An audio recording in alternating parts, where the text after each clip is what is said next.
Hello, spooky friends, and welcome to another episode of the Scarish Podcast. Woo! Where I'm Robin Grace, and this is Adam Diaz. Hello. And that was so unenthusiastic. It's not unenthusiastic, it's tired enthusiasm. I apologize. Well, we are here to tell you guys some pretty interesting stuff, I think. I think so too. I'm excited. I'm doing my second cryptid in a row, and I know you're covering something that I've never heard of. I've never heard of it either. Well, so. you have now because you've done the research, which is a good thing. So I'm pretty excited to dive right into this.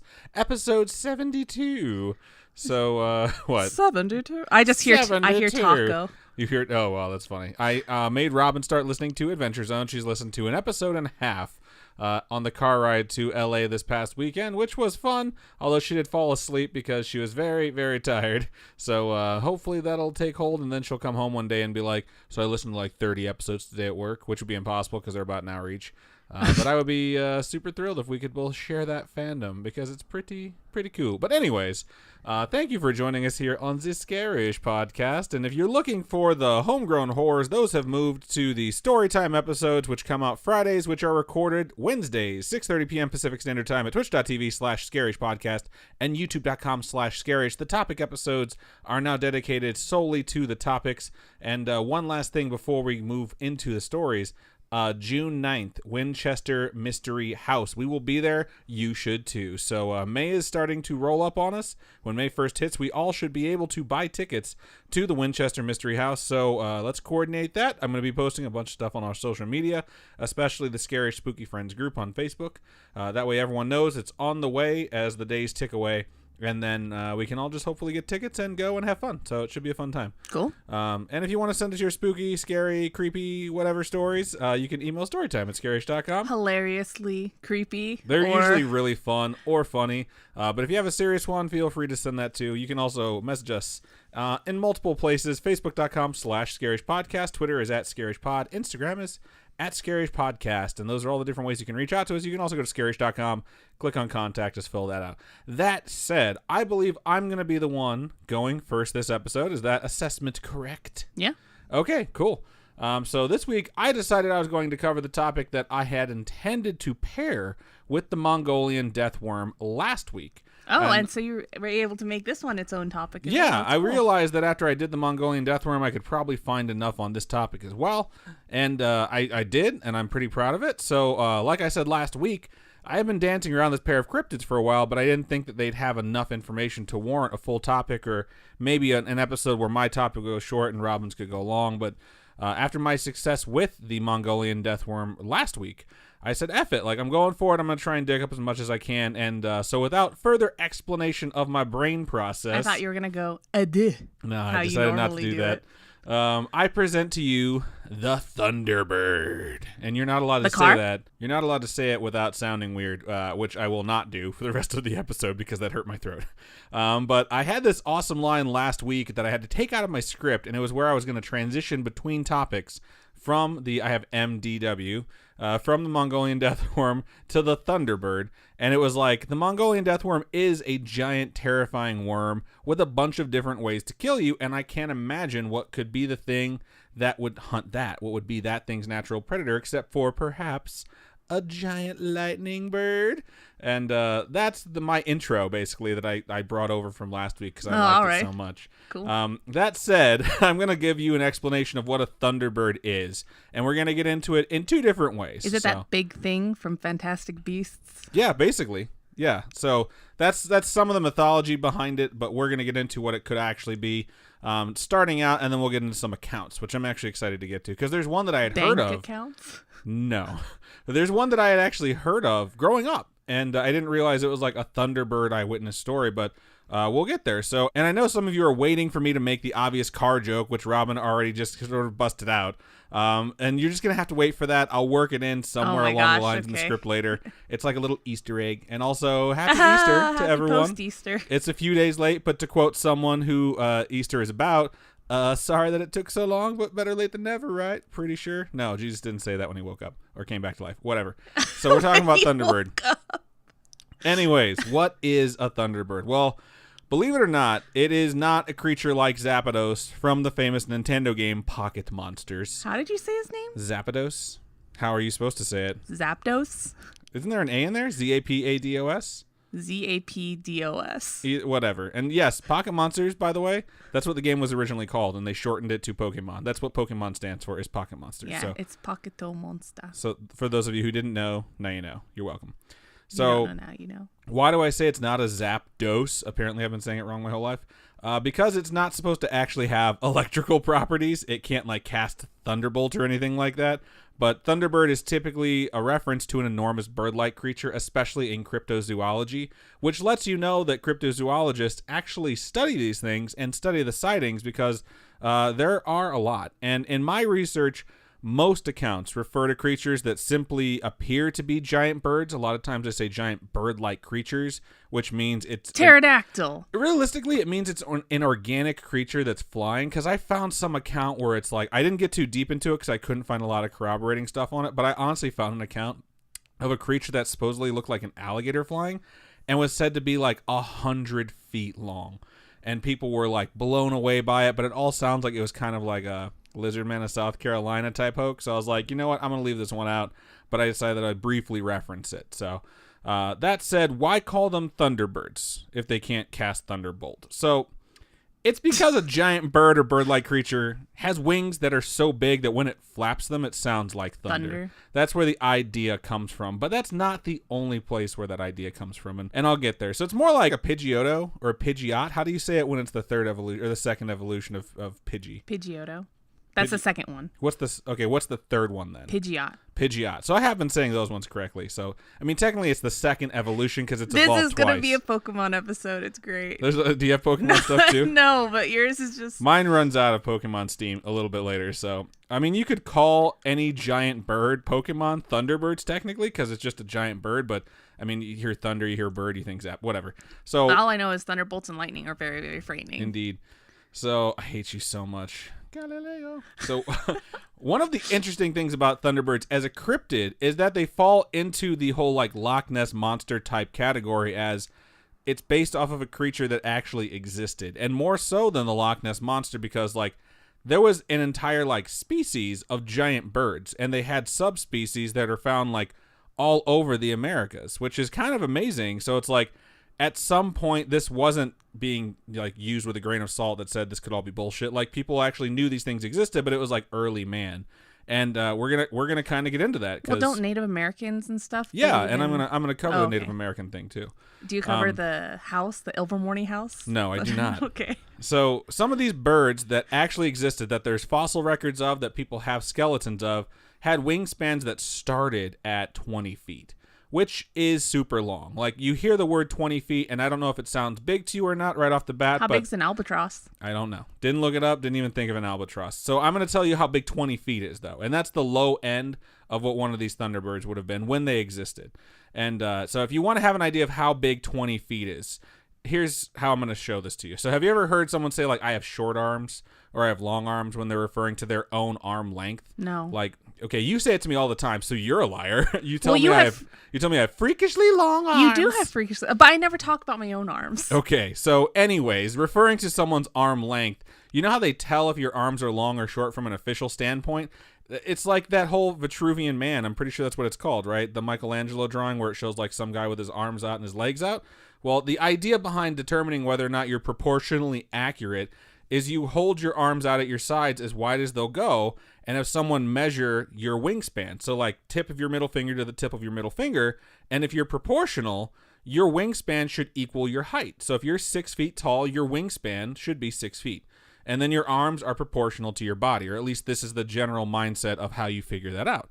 So if you're 6 foot and your wingspan is 5'9", you have short arms, and if it's like your wingspan 6'3", you have long arms. I have no idea what my wingspan is. Maybe Robin can measure it for me. I gave up measuring things in middle school. So what? If a human were to have the same wingspan as the average or lower end Thunderbird, that human being would be 20 fucking feet tall. That's what that means. So think about the last time you were around a human being you had to look up at.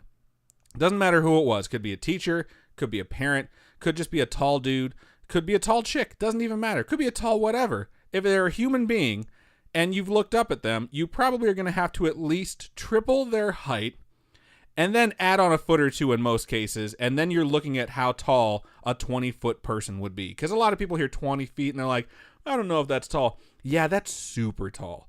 That's terrifyingly tall. And then if they held their arms out, imagine how long their arms would be. That's the wingspan of a Thunderbird. I'm just imagining three Shaqs sitting on top of each other. I make a Yao Ming reference a little bit later because he was taller than Shaq. I mean, Yao Ming. So we'll get to that. So, quick side note, the birds themselves weren't 20 feet tall. A Thunderbird with a 20-foot wingspan would be around 4.5 to 5 feet tall, which is still huge for a bird's body. A bird that's as tall as you are? I mean, I'm 6'1", so no. It's still about a foot shorter than me, but a bird about as tall as some of our friends that we know. Yeah, absolutely. We have some short friends. Shout out to all our short friends. And there's even accounts of a large bird with a wingspan of around 70 inches being spotted first in 1955. And it was spotted again in 1958, and it was even larger because it had grown a back seat that took the Thunderbird from a 2-seat convertible to what would be known as a personal luxury car with 4 seats. And yes, now I am talking about the Metal Dragon made by Ford in 1955. Metal Dragon. I just like calling them that. That's what they call them in Adventure Zone. At some point, they look into the real world and they see cars and they're like, Metal Dragons. And it's hilarious. God. But yeah, there's your car joke. Side note, those Thunderbirds are dead. They shut them down in 2005. What? Yeah, totally true. So they shut them down in like 97, brought them back in 2003 or 2002. No one wants cars painted with flames on the sides anymore. I don't think they had flames when they brought them back. They had that really nice teal color, though. And they were actually kind of pretty, but no one bought them. Anyways. Oh, no. Back to the actual birds. So they mainly existed on the American continent, so North, Central, South Americas. It's not shocking that the vast majority of sightings came from the United States, especially more recently, and they've been happening for quite a while, and I mean quite a while, since like early man. And for those of you who don't know, there were these folks who lived in what is now known as the United States for a very long time, and they're now referred to as Native Americans. And it's not shocking that this people who were indigenous to these lands that Robin and I live in worship the Thunderbird and have this rich history with it. And Native Americans all over North America incorporated Thunderbirds into their cultures. And they say that the Pacific Northwest, it's especially important in the Pacific Northwest tribes. But realistically, they had art, they had songs, they had totem poles, but it wasn't just there. It was the Southwest, it was the Great Lakes, which is where I'm from. It was the Great Plains, it was the East Coast, it was Canada, and they all have acknowledgments and some form of representation of Thunderbirds. And it's not shocking that the folks who would have like started developing in this area, at the same time the Thunderbird still actually existed, would keep that as a symbol throughout their history. You know what I mean? And so it's one of those things where it did exist, and early man here saw it, and it became sort of a piece of the religion that they worship, which is really, really, really cool. And even though it's said that the Pacific Northwest Native Americans held them in like the highest esteem and worshiped them like the most, so to speak, I remember from my days back in the Midwest hearing about Thunderbirds, and like I could have sworn that they could cast lightning bolts. It wasn't just the fact that their wings made the noise. I remember hearing that it was like something that they could do. It was an ability that they had. And it's funny too, because if you've seen Fantastic Beasts: Where to Find Them, there is a Thunderbird in that movie, and it serves as a Deus Ex Machina at the end of the movie. For those of you who haven't seen it, spoilers, it's not really that big of a spoiler because you have no idea how that's going to work.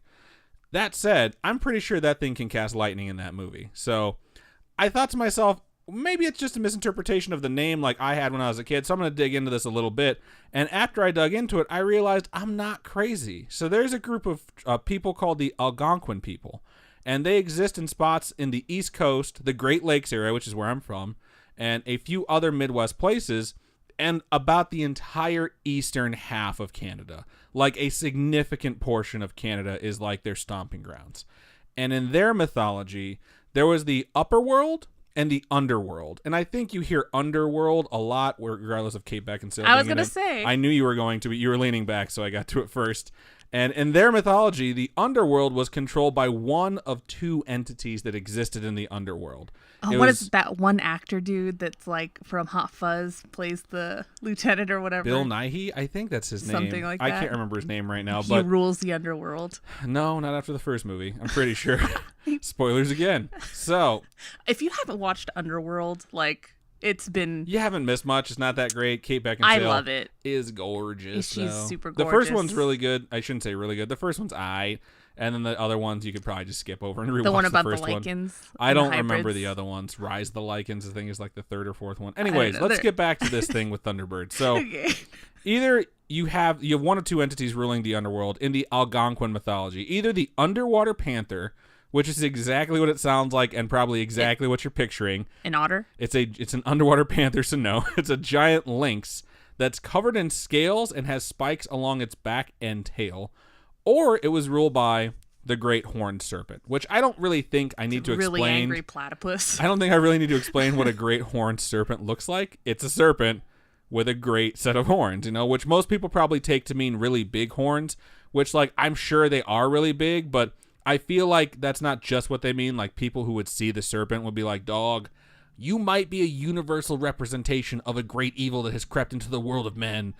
Well, those are some great horns you got there. But the great horns, like, that's how he gets you, so don't admire it too much. And as a side note, I still find it creepy how often I do research, and I think you do research as well, and regardless of the culture or how separated they were at the time or how little of contact they had with each other, it's like just about every ancient people depicted the great ultimate evil of their culture as a serpent, which is just sort of creepy. I mean, it is definitely something. It's like spiders, how a lot of people are afraid of spiders. I could see a lot of people being afraid of snakes.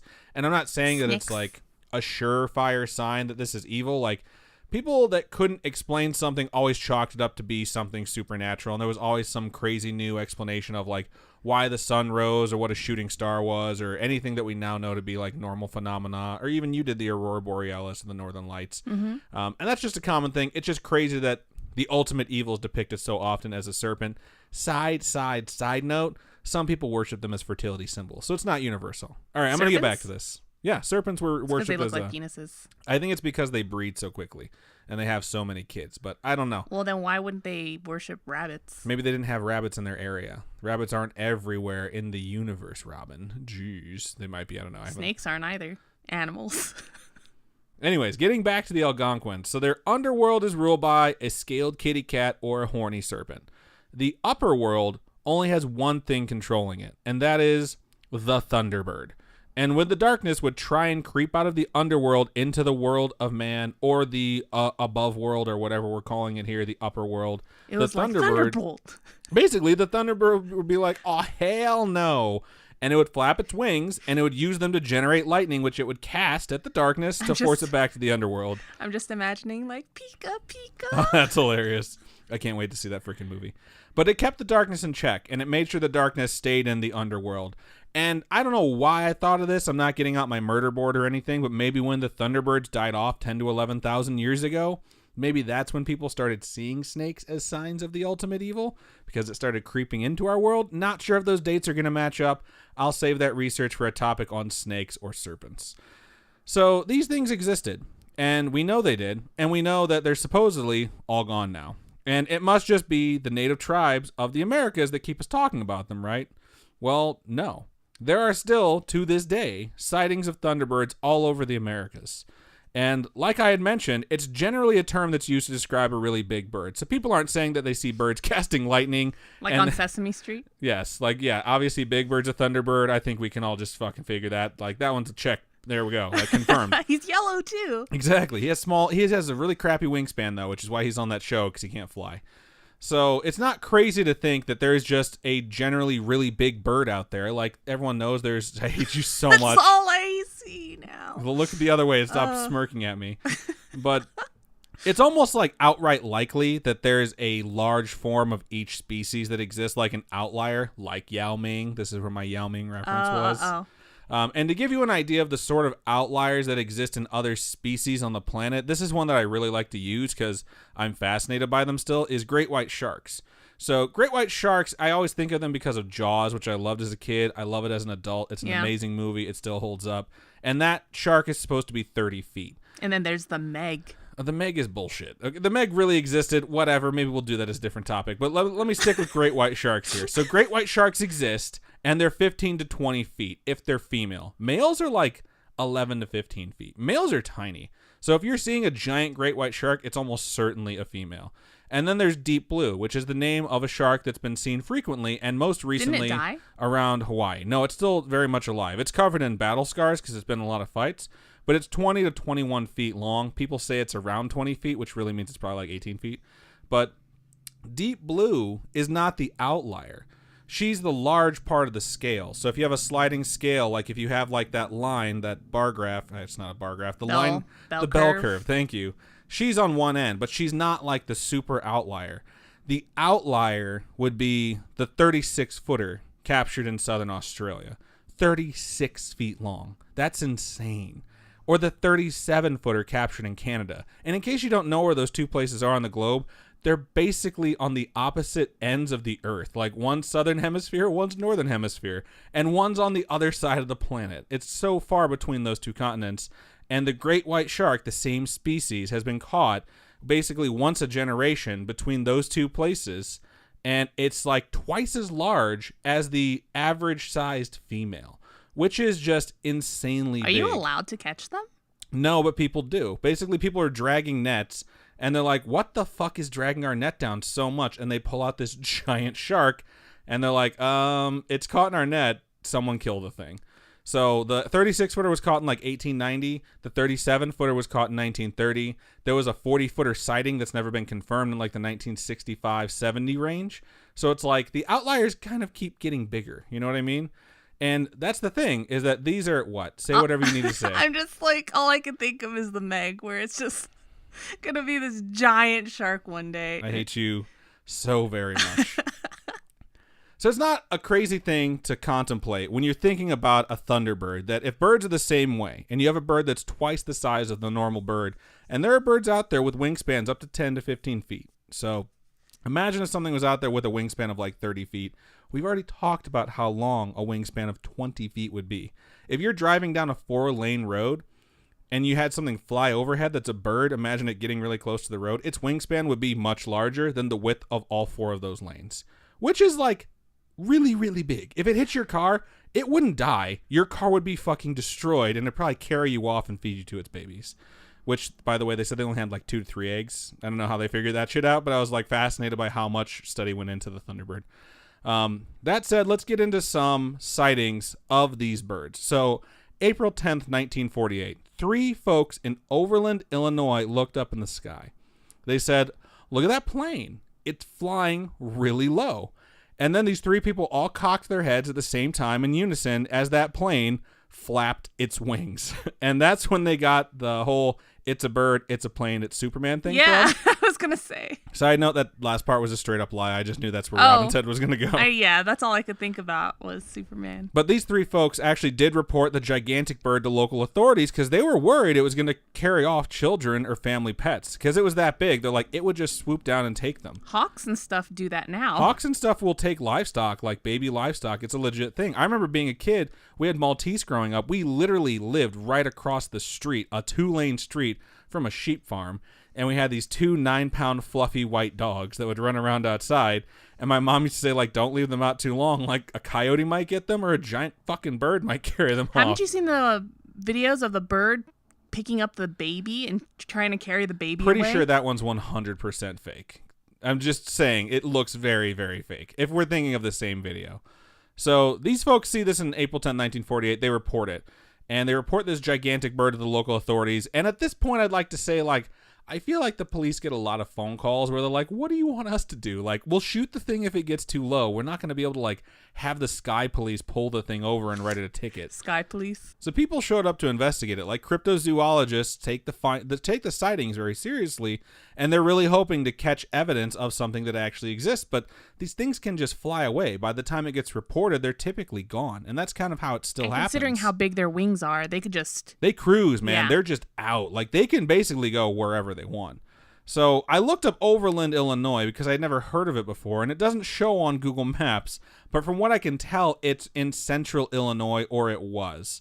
Now, a few weeks later, a man from Alton, Illinois, which is right on the border of Missouri, of southern Illinois, saw the creature next. And you may ask yourselves, why are all these people staring at the sky? That sounds kind of like hinky to me, which is a word I hate to say, but I'm very tired, and it's the only thing I can think of. This dude was not staring at the sky. He was walking on his own property, looking at the ground. He noticed... Oh, he saw the shadow, a shadow pass not only over him, but his home. His home, it just went dark all of a sudden, and he thought to himself that it was odd that a plane would be flying overhead because it's not a normal route, and he normally doesn't see planes. Yeah. So he looked up, and he saw an enormous bird flying overhead that had cast a shadow the size of a plane going Just by. imagine having a bird that big flying across and just taking the biggest dump. You would basically just be... It's like the end of Ghostbusters when what's-his-face Walter Peck gets hit by all the marshmallow. Oh, That's my exactly gosh. what it would be like. But for those of you So skeptics who gross. are like, well, with perspective, the further out you are, the larger your shadow gets. The further out you are, the more light overtakes your shadow. So if you had a very small object from very far away with the sun casting the shadow gets eaten up at a certain point. For a bird to cast a shadow the size of a plane that would encompass an entire home, the bird would have to be enormous. So, of course, this guy just calls the cops, and I imagine the cops being like, yep, giant bird, we heard about it, we'll try and pull it over, what do you want us to do? And then the bird proceeds to cross state lines in another couple weeks. Actually, I think it was only a few days after this. And folks in St. Louis, Missouri spotted it next, and there were so many reports of this giant bird, and people were so freaked out, the mayor of St. Louis put one of his own people on it to try and trap it. Because they're like, we can't have this thing terrorizing the people of St. Louis. They caught nothing, and when they came back empty-handed, they stated that they found tracks of blue herons, which are very large herons, and were like, problem solved. Like, it's not captured, it's still out there. It must be this bird that's been here this whole time that people are just now seeing that's, like, way bigger than any other bird. So it's basically just them saying, like, here's a bird it could have been. Mystery solved. And it just proceeded to go further south until people finally just stopped seeing it.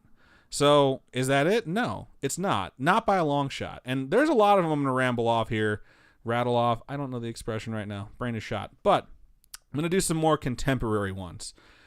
September 25th, 2001, a man claimed to hear a noise that sounded like the crack of flags flapping in a thunderstorm directly overhead while he was driving. Wow. Couple things. One, great sensory details. Anyone who's ever studied creative writing, you write things that make people smell or see or hear what you want them to. And cracking flags in a thunderstorm, you can hear that. You know what I mean?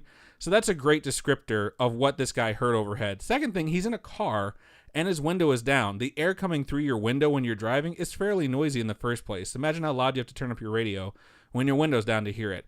This was so loud, he thought it was like something moving very fast and very violently, and he freaked out. And he looked up, he looked through his windshield, and he saw an enormous bird flying over his car. He said the wingspan was wider than the road, around 15 feet, and it was directly overhead.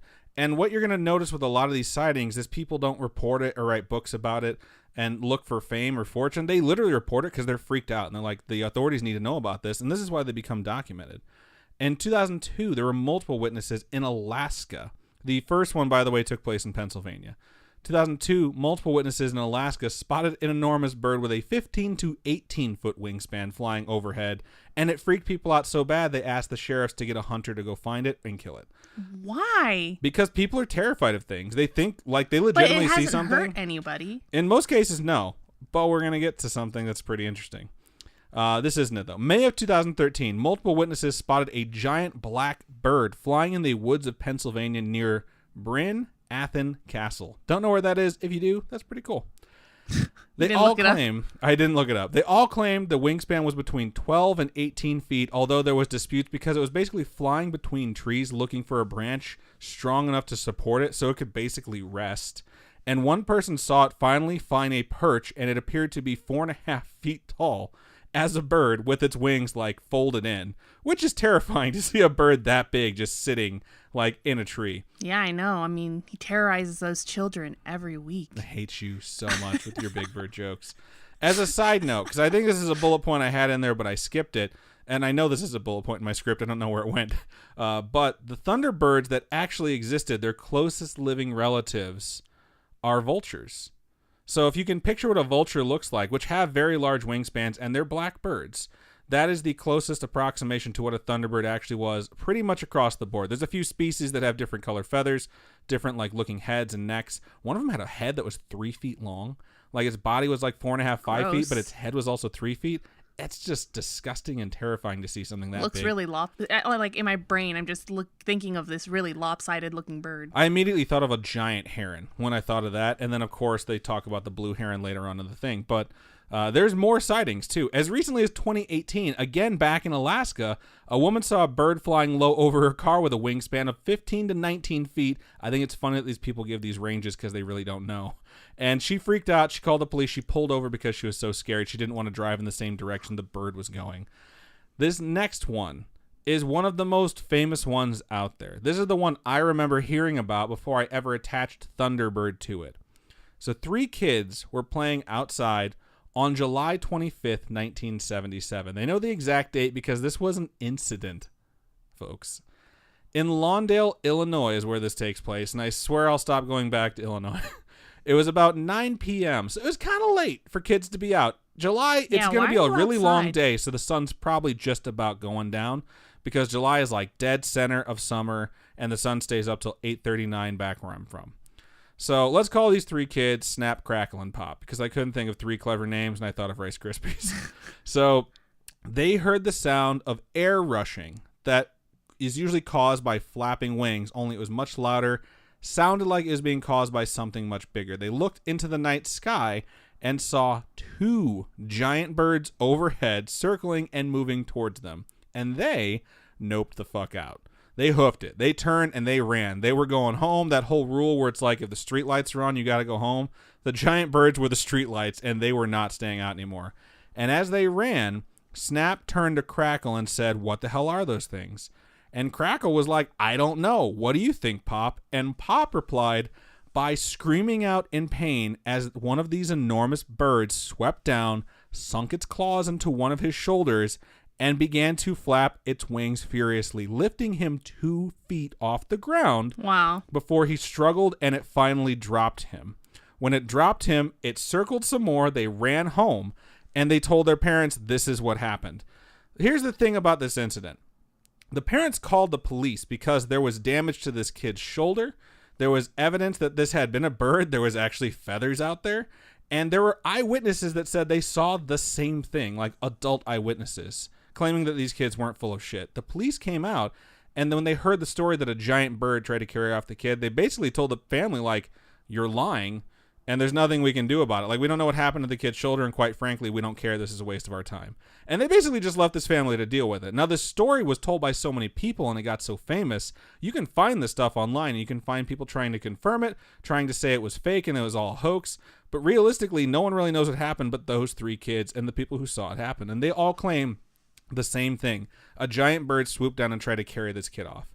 And this was 1977. And it's so funny to me because people still, I'm pretty sure because this story has done the rounds in the Midwest so much, are worried that giant birds will carry off livestock and children because of something like this. And I remember hearing about a kid almost being carried off by a bird and always thinking it was made up and someone was just telling me a story to scare me because that's a lot of times what people do. And I think that's where a lot of like cryptid stories and like legends come from.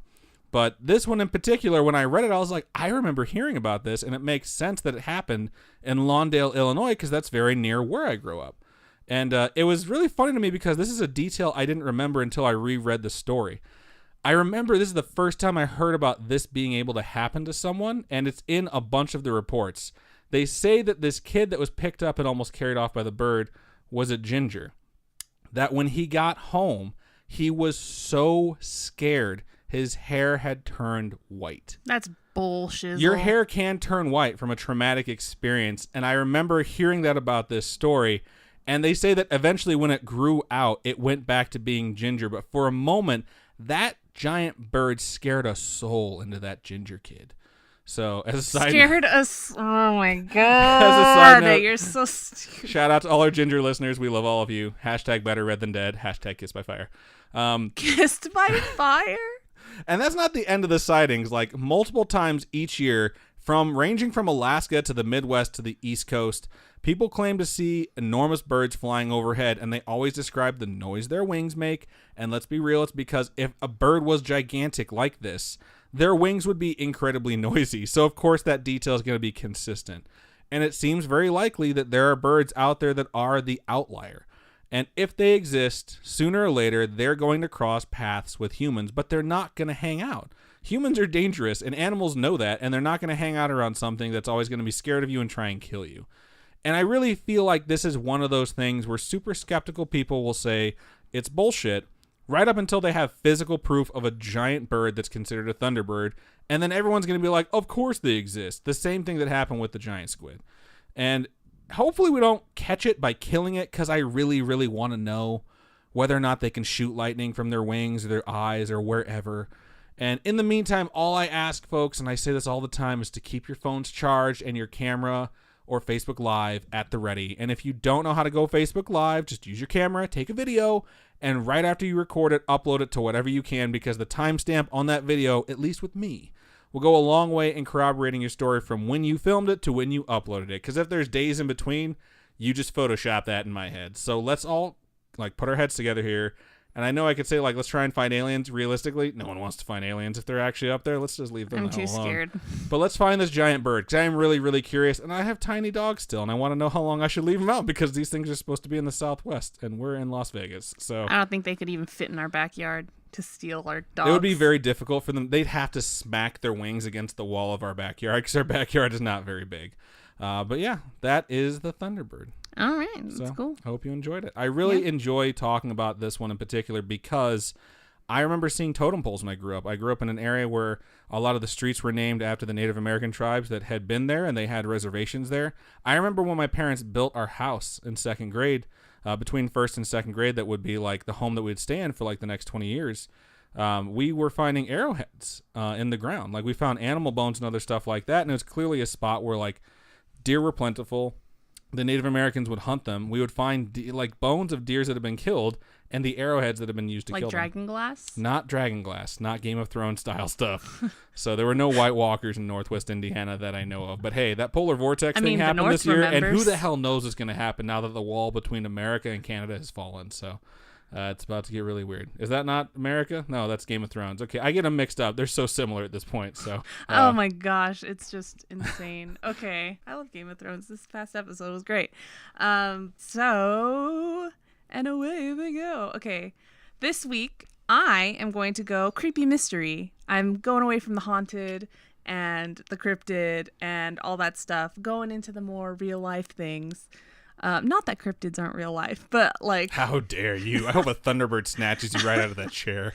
But you know how I do cult episodes sometimes and stuff like that. So this week I'm going to go over something weird that happened. The world definitely isn't short of strange deaths and random mysterious bodies washing up on various shores all over the world. This one hails from Somerton Park Beach, which, according to the internet, is just 11 kilometers south of Adelaide, South Australia. Okay. And for us Americans, that's 6.8 miles. I was going to say, I don't know how long 11 kilometers, that's 10 feet, right? Yeah, right. So, our Australian spooky friends, let us know if you guys have heard this one before, because I had never heard of it before or seen anything about it. I'm excited because I have no idea what's about to come out of your mouth. So I don't know. It's something that I've never heard of being on the show is very rare. You know what I mean? Yeah. So go for it. Cool. Blow me away. This one also goes by the name of The Mystery of the Somerton Man. This one is quite the unsolved mystery. I hate that voice. Actually, some sources I read had stated that it is one of Australia's most profound mysteries. Indubitably. I mean, I don't know if they say that in Australia, but... They're probably like, no, this is nonsense. I can't believe you're reading this garbage. So, the body of who would be known... No, the grave for this dude exists. So, it's a real thing. It's not like a made-up. Okay, I have no idea, so I can't even speculate. The body of who would be known as the Somerton Man, Tamam, Shud, comes from the Persian phrase for ended or finished, and it was found written on a scrap paper months after the discovery of the body. So that's why I'm calling this the Tamam Shud mystery, because I think it's more interesting than just calling him the Somerton Man. You know what I mean? So that's what it's going to be called. The piece of paper was hidden in the fob pocket of his trousers. And fob pocket is not named for being fresh off the boat, in case that's what you were thinking. I was wondering what it was named for. That is not what came to mind. Okay. I thought of those little things that you use that are like electronic keys that you wave over something. A fob pocket is a small pocket that you'd put small things in, like a watch. Like your hidden key like pocket? A pocket watch. Definitely not a wristwatch, like a pocket watch that you'd have like your chain attached to your belt and you'd stuff your little pocket watch in there. I'm kind of like that little pocket you have in your jeans that you have no idea what it's for. Yeah, that's Something what I'm picturing, like that. but it's like on your vest or your shirt right. or whatever. Right? Except this was in his trousers. So the paper was ripped from the final page of the Rubaiyat of Omar Khayyam, written by the 12th century poet Omar Khayyam, and a lot of early reports have the words that were written on the little piece of paper as Taman, T-A-M-A-N, instead of Tamam, T-A-M-A-M. So the names do get mixed up early on in the investigation. The names got mixed up in the media and stuff like that. The weird part about the whole book thing is the book that the scrap was torn out of was located by the police. A man supposedly found the book in the footwell or the backseat of a car around the same time that the body was found. But there is speculation about where and when. Some say that it was actually found before the body was, like a week or two before the body was, which makes the whole case even more complicated because timing in this whole mystery is everything. So it's when it places the man in town. So depending on when the book was actually found. Okay. But for the most part, they think it was found around the time that the body was. Detectives were able to read indentations that were made from someone writing in the book. So they were able to pull some text from it. And one thing was a phone number, followed by some unknown number of some sort. And then there was a bunch of text that seemed like some sort of secret message. And it was just a bunch of letters, like lines of a bunch of letters. There were lines that were crossed out. It was just very weird. Said message, it's still yet to be deciphered. They have no idea what it's supposed to mean or anything. And the content... So this is just a random body that showed up that had a random scrap piece of paper on it. That's like the only clue to what happened to this person. Yeah, pretty much. Okay. I'm intrigued. The content of the poem that the piece of scrap paper was ripped from led police to consider the death a suicide because of the content of the actual poem. That's interesting. Yeah, and plus the word that was ripped out was like end or finished. You know what I mean? Was it a bullet that was mailed to the person's family before he died? Because that's usually indicative of a mob hit. You guys should watch Barry. It is so If you haven't seen Barry funny. on HBO, the first season is pretty damn funny. So, the man was found on December 1st, 1948 at 6:30 a.m. by a young jockey named Neil Day who was riding his horse along the beach. As you do in Australia, you just ride your horse along the beach. I mean, why not? If I had a horse and I lived near the beach, I would ride my horse on the beach. I can't think of anywhere in the United States where you could ride your horse on the beach and not have a bunch of people on the beach. Like, what are you doing with that horse here? 6:30 a.m. You think people are going to be on the beach at 6:30 a.m.? Yeah, I think bums would be on the beach in the United States at 6:30 a.m. just sleeping. Hey, some people are sleeping here. Get your horse off the beach. I don't know what accent that is I just did. I had accents that I wanted to do for my fucking script, and I just threw them out. I was like, I'm too tired. I can't even think of it. So the Somerton man's death raised a lot of public interest amongst all the existing international tension that was already going on, because this happened during the beginning of the Cold War. So suspicions were like, is he a spy? Who is this person? Was it a poison that killed him? They had no idea. They were just thinking like, what is going on? You have a random body with a really cryptic message written on it that you can't even decipher. So they're like, it must be a spy during the Cold War. This is indeed a mystery. I think it's very aptly named. Good job, Robin. Government entities like the FBI and Scotland Yard were called in to assist with identifying the man, but were not able to offer any sort of answers to their questions. And these are huge factions, huge government agencies that are just like, we can't help you. We have no idea who this is. It's kind of fascinating that the FBI was involved, because that's a United States entity. Like, I understand Scotland Yard because like Australia was a British colony and like still technically fall under the jurisdiction of Scotland Yard. I know I just watched this thing, or watched in the background, but some kidnapping that happened down there, and it took forever for them to finally be like, let's get Scotland Yard involved, because everyone's bundling the investigation down here. Bungling is the word, not bundling. I was stupid. like, what? Very tired. But yeah, I think it's fascinating that the FBI got involved, because like the United States must have had a vested interest in this death. If they were like, this happened in a continent that's like super far away, but let's still go investigate it. I think it's because the FBI has all these resources that maybe other agencies don't have. And if they're trying to figure out if he's a spy or not, maybe the FBI has information that other people don't have. It's just, it has to be something like that if they got involved. Because it's like, imagine how many unexplained deaths happen in Australia that the FBI doesn't get involved in. Right. So when they pop up, it's like FBI. You'd be like, oh shit, like what's going on? I like your FBI agent voice. I don't think many FBI agents actually talk like that. They all talk like that. Yeah? I've seen Die Hard a lot, and that's how they always talk. Agent Johnson & Johnson, FBI. I'm just thinking about Supernatural, how they just show up and they're like, agents, da-da-da, different musicians. Yeah. So, the Somerton man was found laying in the sand across from a children's home.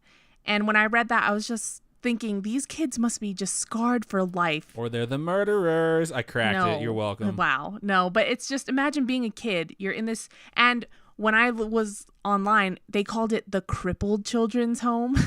I was just like, that is the offensive. douchiest name ever. Why would you name anything that? But whoever named it, we should call their house the asshole guy's house. Burn. So it's God, just, my jokes are terrible. I'm so sorry. Yeah, you're horrible tonight. But I just imagine being scarred for life. If I were a kid and I saw a dead body like that was just laying on the beach, I would freak out. The man was laying on his back, his head resting against the seawall, with his legs laying out and his feet crossed. So it kind of looked like he just died sleeping or something like that. He was just chilling out on the beach and died. Yeah, he even had an unlit cigarette on the collar of his coat, like between his face and his shoulder, which made me think maybe he was about to light a cigarette when he died or something like that. Maybe the cigarette was poisoned and he put it on his lips and then he Ooh, died. What? Yeah, you're welcome. Cracked the case. So while searching the body, investigators found an unused second-class train ticket from Adelaide that was 11 kilometers from where he was found. So the ticket was from Adelaide to Henley Beach. And they also found a bus ticket from the city, but there was no way to prove whether he actually used the bus to get there or not. They found a comb, a half pack of juicy fruit, because hell yeah, juicy fruit. Juicy fruit's been around for that long. That's interesting. Juicy fruit, is that the one where you lose the flavor almost immediately, so you keep cramming more sticks into your mouth? Yeah. Which one is the one with the tattoos for your tongue? I don't know. I don't think I've ever chewed that. I remember juicy fruit. I remember like Big League Chew, and I remember the gum that's in the middle of like, not Tootsie Pops. They're obviously not Tootsie Pops if they have gum in the middle of them. Blow Pops. Blow that's what Pops, they're called. yeah. That sounded dirty in my head. That's why I didn't want to say it. And an Army Club cigarette packet filled with 7 cigarettes of a completely different brand. That's weird. Yeah, like he'd been bumming that's super smokes weird. off people. Well, I mean, each of the 7 cigarettes wasn't a different brand. It was just they were different from the Army Club cigarettes. Oh, okay. I thought there was like one. That could be a clue. I'm just saying, like, it could spell out a message. You don't know. And then there was a quarter box of Bryant and May matches. So I mean, cigarettes and matches, you're going to have them to light those 7 weird cigarettes that don't belong in your cigarette box, but whatever. Well, pack it, not a box. I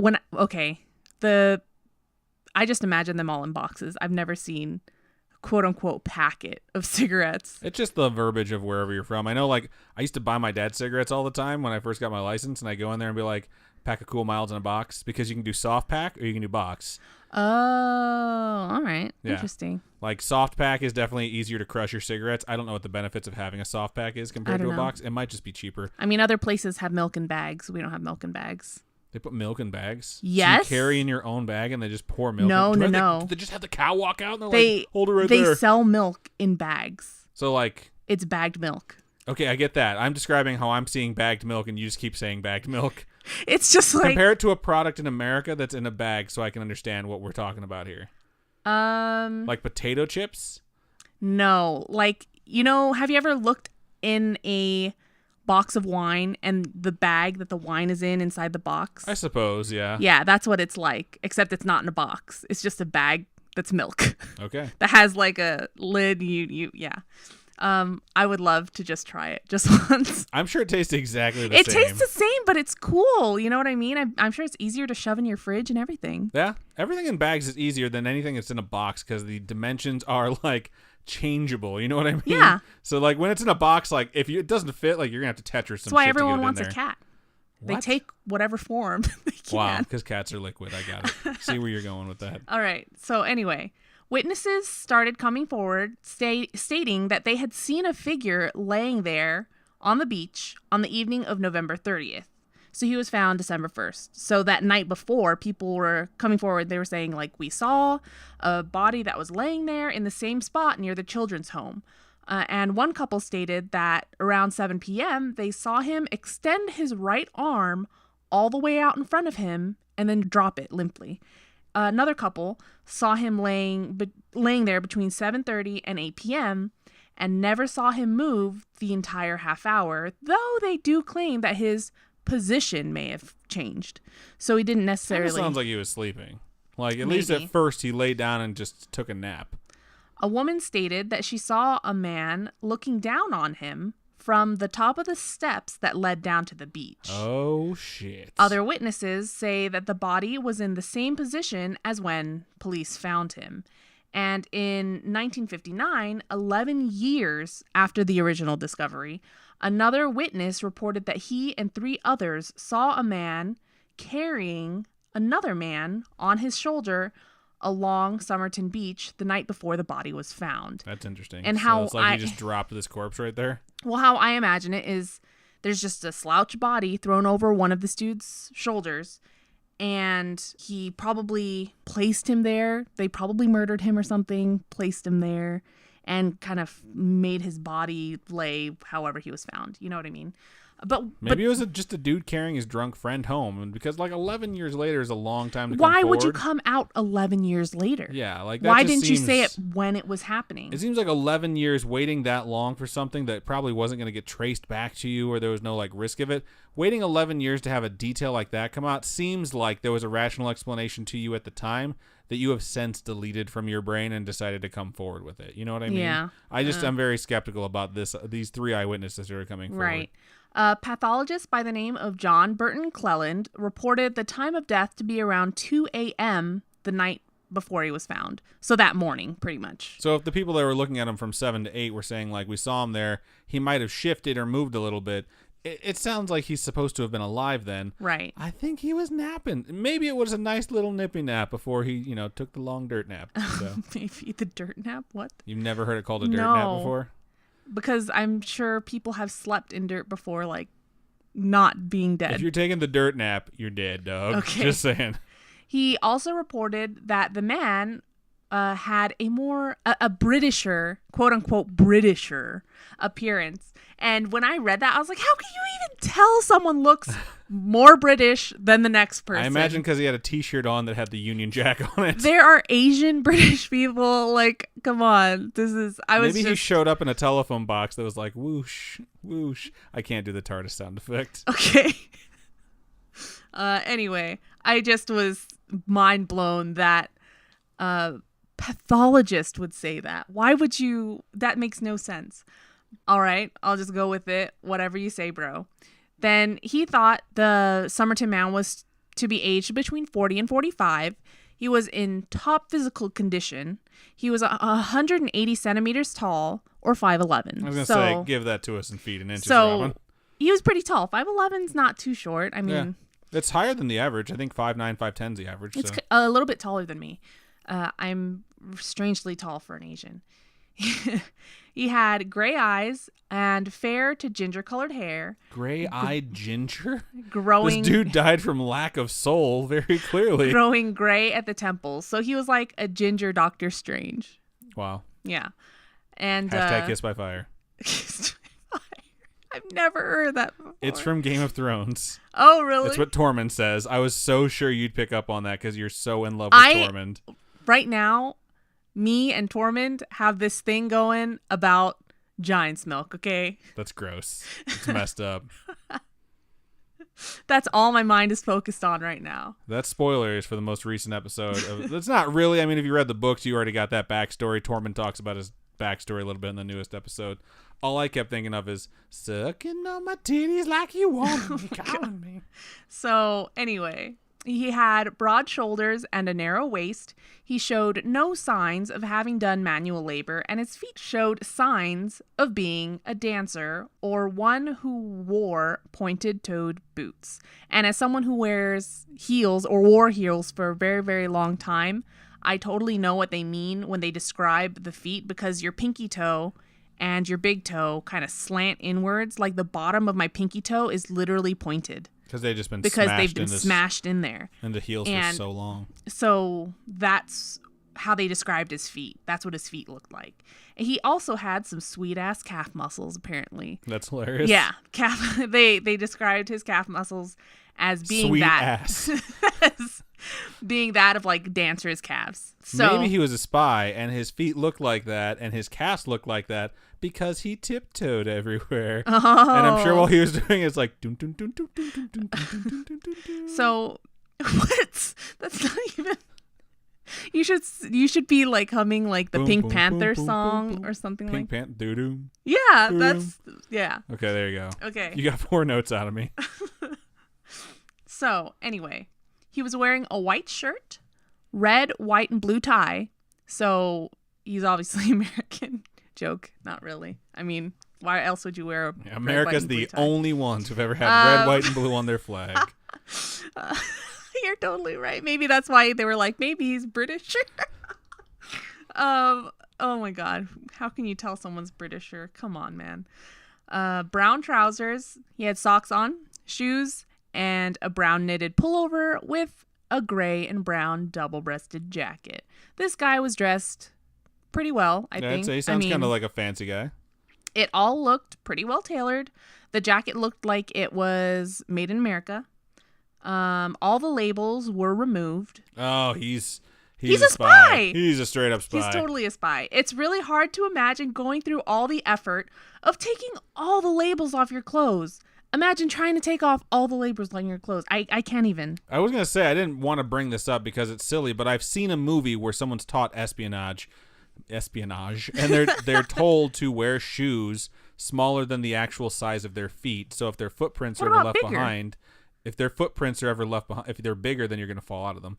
But if your footprints are ever left behind, they won't match your feet. Because you can wear up, it's very hard to wear down. So you smash your feet into smaller shoes, so that way it's one of the things that will like scratch you out as a suspect. Huh. So it's one movie that I've seen it in, so it's just kind of a weird detail. But I kind of thought of that a little bit when you said he had smashed feet. It's called The Hunted. It's with Tommy Lee Jones. Oh my God, maybe that is why he had Benicio del Toro. feet. They also tell you in that movie that you should file the bottom of your shoes to take your treads off, so that it looks like there's no tread to match to your shoes. Holy but when I heard that detail, I was like, but then you just find a pair of fucking shoes with no treads on the bottom. You're like, caught him. But you can't really match no tread to no tread, whatever. But yeah, I remember hearing that during that movie where it's like you purposely wear shoes too small. Are we gonna watch that movie? I've never seen it. Maybe. It's kind of cheesy. It's kind of a slow action movie, so I don't know if you'd really like it that much. Okay. So it's an awesome knife fight at the end, though. It's fucking sweet. Oh my God. Okay. He was clean shaven and had no identification on him. His teeth matched no dental records of any known living person. Most things about the autopsy were normal, except for there being congestion in his stomach, brain, liver, spleen, and kidneys. Yeah, it's just a little odd. The brain's just a little congested. There was blood mixed with the food in his stomach. The liver also had an excess of blood. Sounds like poison. The spleen was 3 times the size it normally is. Any medical peeps know what might have caused it? I mean, it sounds like poison. It does sound like poison. I know when there's blood in your organs, typically it's a sign of poison. I don't know what inflames your spleen to be 3 sizes larger. It definitely seems like anything other than a natural death. He didn't just fall asleep out there and die. I agree. I mean, the only person to survive an organ enlarging 3 times is the Grinch when the Who's inspired him. His heart. And his heart grew 3 sizes. Is it 3 sizes? I thought it was 2 sizes. It is 3. Oh. Guaranteed. I've read medical journals, Robin. Trust me. Okay. His last meal was 3 to 4 hours before his death and was a pasty, apparently. How you figure that out is beyond me. You cut open their stomach and you see what's inside. But it's chewed up. Not How always. do you know it's a pasty? I mean, some people don't chew their food to the point where it's not recognizable anymore. Like people like me who eat super fast. So a pasty is like a stuffed pastry, right? And so how do you know it's a pasty? Because it could be, what if it was like stupid fucking chicken pot pie? What if it was, you know what I mean? There's just evidence within someone's stomach that lets you know, like, you can put all these things together to figure out. I'm sure they had Paul Hollywood travel back in time and tap it and was like, you got a good bake on there. Oh my God. There was no foreign substance or anything found in his body. They couldn't find any poison. And if there were any poison, possibly a barbiturate or soluble hypnotic, that's what the internet says, according to a pathologist by the name of Dwyer, would have been in the pasty. So they think the pasty is what poisoned him. Yeah, it would have been transmitted by him eating that. If that stuff is all chewed up, I just don't get it. If that stuff is chewed up, how do you know it's a pasty? Because, I mean, how is it a pasty? Why isn't it a calzone? I mean, you know? Maybe there's a receipt in his pocket that they're just not mentioning.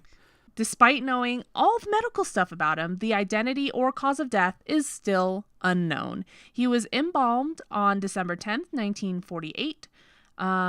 He's been buried and everything. And they still have no idea. They don't have any idea who he is. And the mystery continues. So a suitcase was found on January 14th, 1949, so a month later, at the Adelaide railway station, which was where his train ticket that he had was from Adelaide to Henley Beach.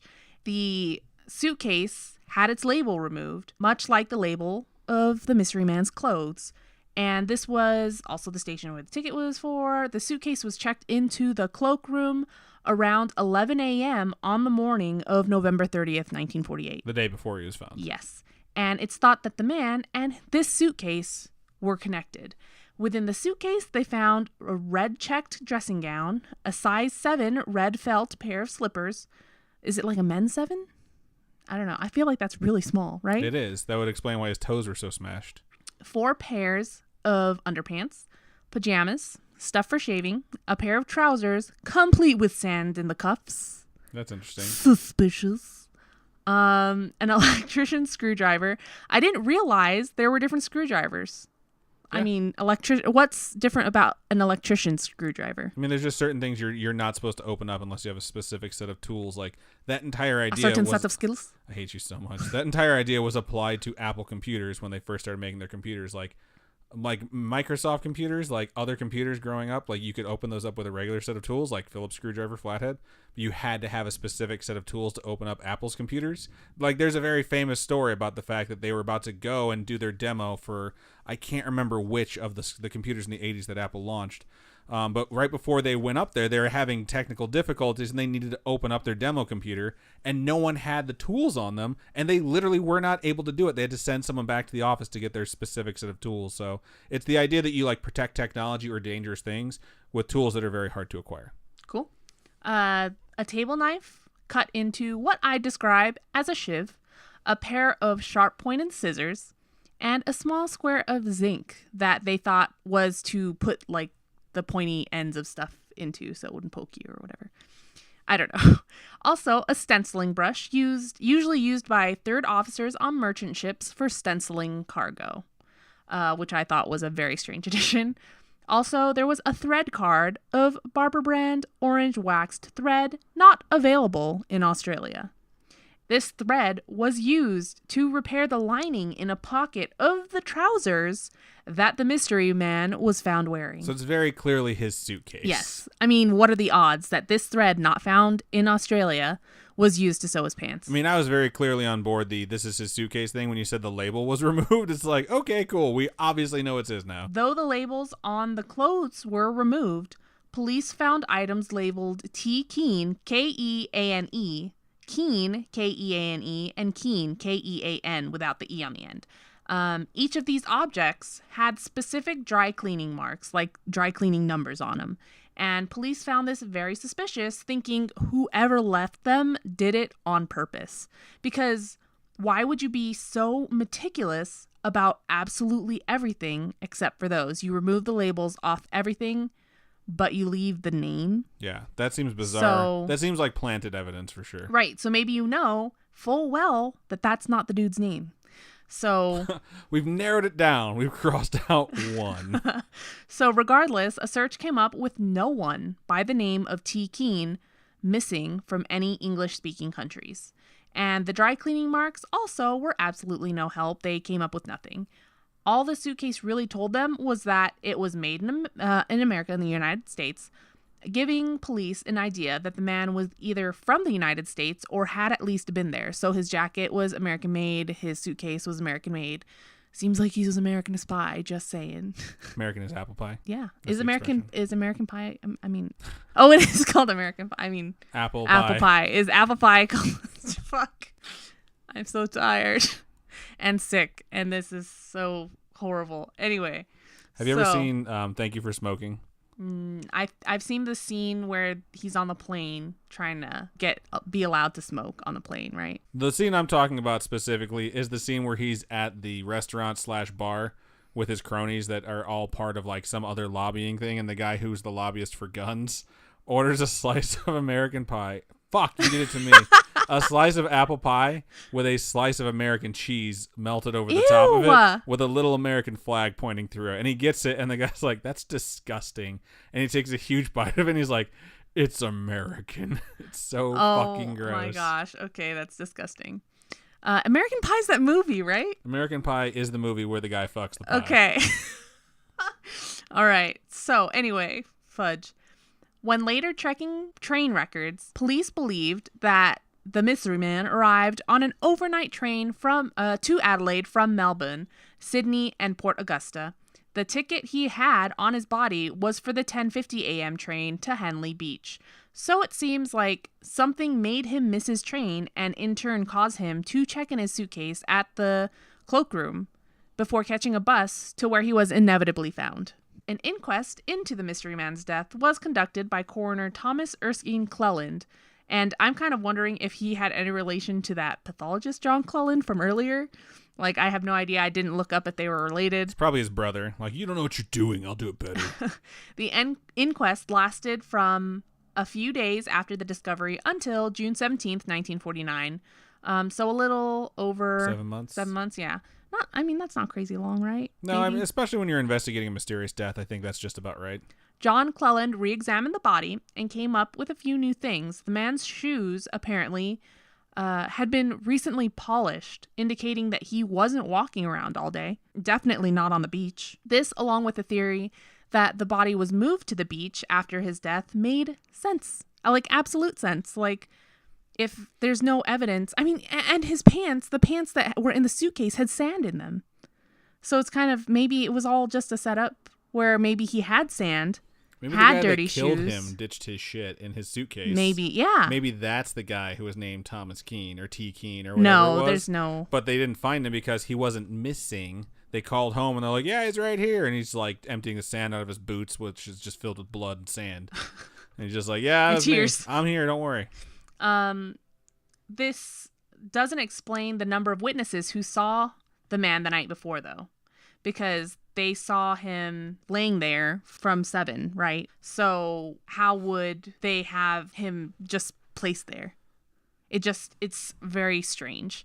Cedric Stanton Hicks, a professor of physiology and pharmacology, testified that there are variants of certain drugs that can be extremely toxic in small doses. They were digitalis, usually used for heart treatments, and oyabane, never heard of it before, but some forms of digitalis are extremely deadly. It's a plant that kind of looks like a long bell, like a flower that looks like a whole bunch of little bells that are stacked on top of it. They're really pretty, but there are some plants that are like some versions of it that are really deadly. So sometimes it's called the dead man's bells or witch's gloves, which I think are, it's just pretty such, cool nicknames. Let's be real. It's really menacing sounding. And then the other drug has been known, the oyabane or whatever, has been known to be used as arrow poison in Eastern Africa for hunting and warfare. Why you would eat what you hunt once you poisoned it makes me go, what? But, you know. I feel like you just probably shouldn't hunt with poison in general. It's a bad idea. Right. Either way, Hicks notes that the movement some witnesses saw the night before the mystery man was discovered may have been his last convulsions before death. Like how his arm reached out and then just flopped over. All of this is just speculation, though. There has been no definitive answer to what caused the death. After the inquest, a plaster cast was made of the man's face and shoulders, which is totally understandable. They're like, we need to preserve this because we need to figure out what's going on, who this person was. So they did it for his head and his shoulders, but not his knees and his toes? Now that song's going to be stuck in my head all night. Thank you. You're welcome. Remember that phone number that was written on the piece of paper they found in the guy's fob pocket? Yes. I mean, I don't remember the numbers. No, but I remember that there was one. There was a phone number. I didn't give you the numbers. I know. That's why I didn't remember it. It was an unlisted phone number. And it was linked to a woman named Jessica Ellen, or nicknamed Joe, Thompson. And she lived about 400 meters north of where the body was found, which is about 1,300 feet, which isn't far. No, 1,300 feet? I mean, come on. You could walk there in, 10 minutes? Not even 10 minutes. Faster than that, maybe. I don't know. I mean, 1,300 minutes, right? A foot a minute. Yeah. I mean, It's no. a joke, dude. It's no, and you'd get there faster, right? I mean, 10 minutes. It's got to be.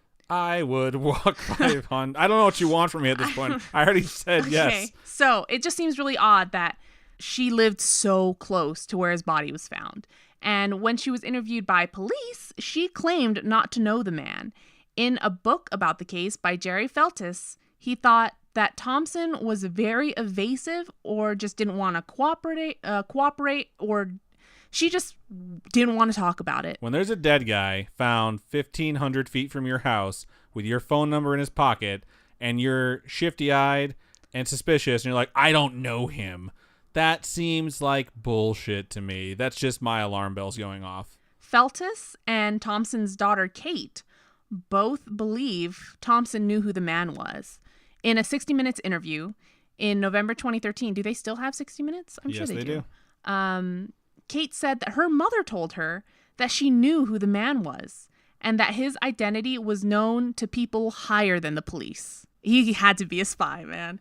And she believes that both the man and her mother may have both been spies because Kate says her mother could speak Russian and did not tell her kids how she knew We how found to the do killer, it. obviously. I mean, now come we on. know. When Thompson was she making pasties when they found pasties? her?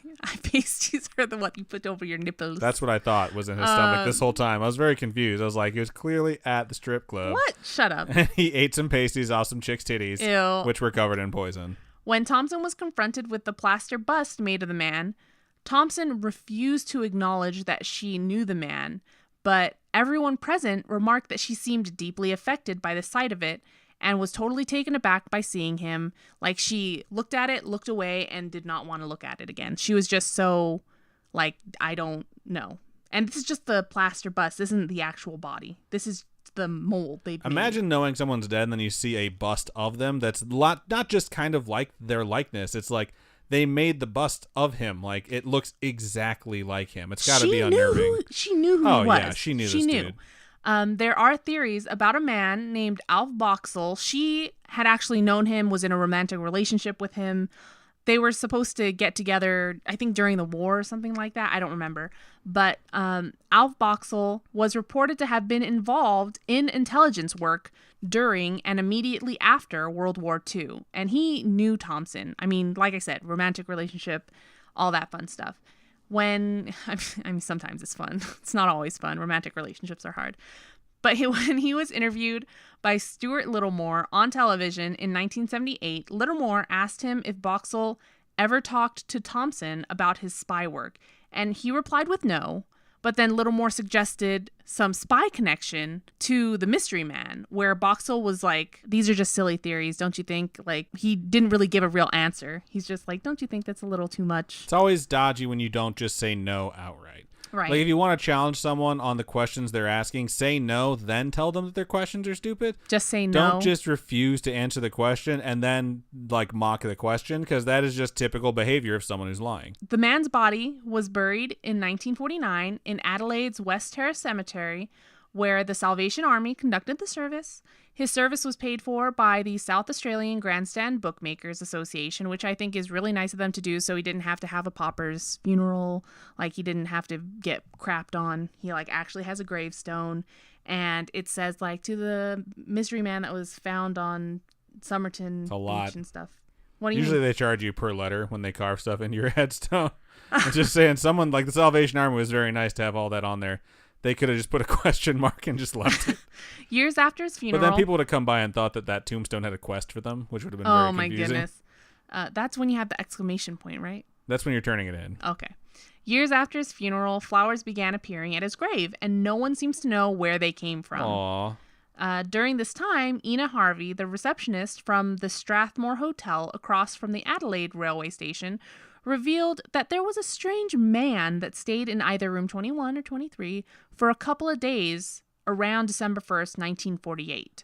They checked in on the 30th of November, and he only had a small black case with him that said murder on the side of it. That carried what looked like a needle when an employee looked inside. Why would an employee look inside someone's case? Because they don't care about boundaries, apparently. No shit. This is 1940s, okay? They'll do whatever they want. I mean, I'm not making excuses, but... Yeah, you clearly were around in the 1940s, and you know what they were like.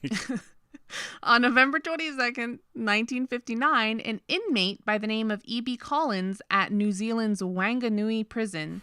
That's a wangy name. It's the worst joke of my life. I know, you're so bad tonight. I'm just leaving them all in, too.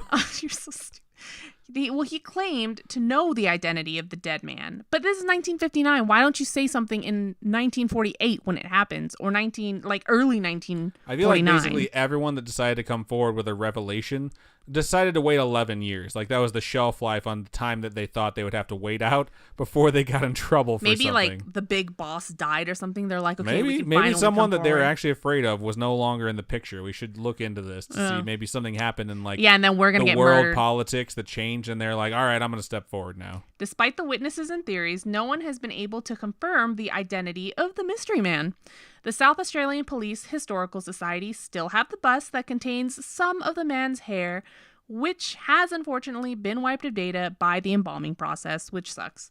The suitcase was destroyed in 1986. A lot of witness statements have disappeared over time as well. So it's just slowly fading into nothingness. Right. An investigation. We probably should just delete this episode before we ever post it. Right. An investigation in March of 2009 by Professor Derek Abbott of the University of Adelaide has shown that the autopsy reports have also disappeared. The ones from 1948 and 1949. It's either something nefarious is going on or there's some really bad record keeping here. Images found a rare physical feature on the mystery man's ears that only occurs within 1% to 2% of Caucasians. When Abbott compared the photo to that of Thompson's eldest son, Robin, they had the same ears. So he proposed that the body be exhumed and DNA tested to see if Robin was the mystery man's son or Alf Boxall's son.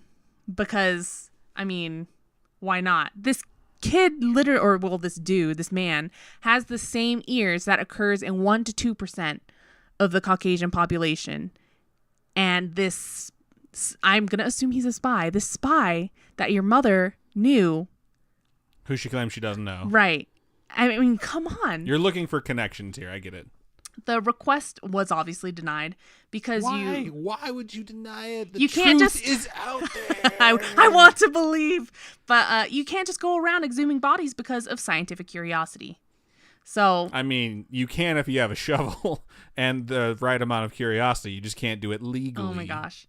In the 60 Minutes interview, Robin Thompson's widow and their daughter appeared stating that they believe the mystery man was indeed Robin's father. Wow. Yeah, that's intense. Yeah. Weird fact, Abbott, the guy that did the investigation in 2009, ended up marrying Robin Thompson's daughter. So, wow. Talk about bringing work home with you, right? Right? No shit. It's like, I'm going to get to the bottom of this one way or the other. Wink. So, this mystery man's been misidentified as numerous people. People just keep coming forward like, this is so-and-so. This is so-and-so. And then they come and check him out and it's like, oh, no. Sorry. it's not who I thought it was. And the case is still labeled as open. So they're still trying to figure it out. I mean, this is 70 years ago. How insane is that? And hopefully, maybe someday he'll actually be identified. I mean, that would be so flipping cool. I know on Wikipedia it says that they're trying to match some DNA of some sort still, and it's going to take a while for it to happen, but I don't know if that's actually true. There's just so much surrounding this one person. Imagine having your life surrounded by all these strange occurrences and incidents. Like, what are the odds? This guy has to be a spy. Well, here's the thing. I mean, he doesn't have to be a spy. He is definitely a member of some sort of government agency that they just didn't want people to know about. And I feel like that's why so much of the evidence has gone missing. No, they're not. Spy is a very specific thing. Like, there's a lot of things where you get disavowed if you die or get caught or whatever. And it's not always just espionage. It's very clear to me the reason that the records were discarded is because there's things that they were not able to measure then that we are able to like evaluate now with our current techniques, and they're afraid that someone's going to connect the dots, that if you run this guy's dental records against the dental records of people that are alive now, we will figure out that he was a time traveler who went back in time and was killed because he probably went rogue, just like I can't remember, Looper or something. No, I was gonna go with Umbrella Academy, but I can't remember the number of the 5? child. Was it 5? Yeah, I can't even freaking remember. But no, it seems very fishy that all this evidence has disappeared, and I just really like when things like that happen to tie it to time travel, which would be fucked up. Let's just put this out there. If someone recovered the dental records, they ran it, and they're like, these dental records match like a 14-year-old from Connecticut, your mind would be fucking blown, and I would be like, booyah! I predicted it, and this episode would probably get deleted, and I'd probably get shot. Let's be real. But I don't know. It's a fun theory. That's my theory on it. The dude came from the future. There you go. He probably saved Sarah Connor and then died in the process. Wow. But yeah, that is the story of the Somerton Man, the Tamam Shud mystery. So give us your theory on what happened, Robin. I think he's a spy. I think he went to go talk to this woman, and she didn't want to talk to him or something. Or someone, maybe he did. Maybe he wanted to go talk to her, and maybe her husband or whatever was like, bro, get the fuck out of here. Or this Alf Boxel guy was like, nah, man, get out of here. Who gave him the pastry that killed him? That's my biggest question. I don't know. Who knows? It's got to be the guy at the black case with the needle. Yeah, clearly. That's a very weird thing where it's like, we went through his shit. He had this tiny case that looked like it carried a needle. He could have been a doctor there to deliver some sort of dose to a local person. They made house calls back in the day. So that's also like Balto? A thing. Balto? Have you ever seen Balto? I've never seen Balto. We got to see Balto. It's like in Alaska, and they have to like deliver all the medication. This is a dog movie, right? Yeah. I think I've seen bits and pieces of it. Nothing I could remember definitively, without a doubt. So it's good stuff. So we've determined it's Balto's fault. Balto killed this guy. Very good. All right. So that has been this week's episode of Fun Mystery Creatures and Mystery Bodies. Is that what we call it now? Fun Mystery Creatures and Mystery Bodies. Right on. So if you folks have any stories you want to send our way, they don't have to be related to the topics we just did. Please feel free to reach out to us by emailing storytime@scarish.com. You can also go to our website, scarish.com, and click on Contact Us and send us a message that way. You can go to you can go to facebook.com/scarishpodcast. That's our Facebook page, and message us directly. You can also tweet us at scarishpod or message us on Instagram at scarishpodcast. Those are all the different ways that you can reach out to us, and we look forward to hearing some of you folks. And this Wednesday, 6:30 p.m. Pacific Standard Time at youtube.com/scarish and twitch.tv/scarishpodcast, we will be recording story time, so you can come and see us read stories that have been sent to us by fellow listeners, which is always very, very exciting. So we hope you'll join us for a live episode. Hopefully all the kinks have been worked out, and that we'll be streaming to everywhere that we're supposed to stream to, so that'll be fun. Robin, if folks wanted to donate to us, how can they do so? You can go to patreon.com/scaryishpodcast. Those are monthly donations. We have a whole bunch of different tiers. Take a look at it. It's patreon.com/scaryishpodcast. Check it out. There's coffee, ko-fi.com/scaryishpodcast, and those are all one-time donations. Those help us upgrade our studio setup. If you guys go to our YouTube channel, youtube.com/scarish, you can watch all of our live episodes that we've done, and you'll see the quality from our earliest episodes up to the newer ones, and quality's certainly been better, right? I mean, we got a new camera, we got new microphones, we got new tools to help us improve, and it's all thanks to amazing donations by you guys, and we couldn't do it without you. It's so awesome. And I also want to remind everyone, I'm totally going to be at Level Up Expo this weekend. What date is it? April 26th. And I almost just said February out loud. That's how tired I am. Yeah, April 26th, 27th, 28th, I think. And so I'll be there all weekend selling all my art stuff. I'll have scary-ish stuff. Lots of anime things going on, gaming. Check it out. And say hi. I would love if you guys said hi. My booth number is A59. So come say hi. It'd be really great to meet some fans that are in Nevada or anything like that. It'd be cool to meet you guys. And I think that's it, right? Yeah, I think so. So keep on creeping on, and hopefully I'll see you guys this weekend. Bye.